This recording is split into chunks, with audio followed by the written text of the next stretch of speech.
бұл кісі деген бір емес 6 бала дүниеге әкелген шапалақ ұрайықшы. Сосын не істейді жатсыз? Бірінші бет орамалдан бұрын бірінші бетін ашайық, көрейік. Может, бұл емес шығар. Бетін ашып, көрейік, таныстайық. Шапалақ ұрайықшы. Ал орамалын байланып. Ене болдым деген осы. Вот. Қалай? Какое ощущение? Что?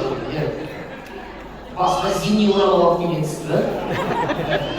Кәне, келіннің қасына тұрап алыңызшы. Бірінші тойдың фотосы, пускай ене мен келіннің фотосы болсыншы. Ене мен келіннің фотосы болсын бірінші фото. Ене мен келіннің фотосы болсын бірінші фото. Ене мен келіннің фотосы болсын бірінші фото. Өзі екеуі ұқсайды, қарашы, взглядтарын қарашы.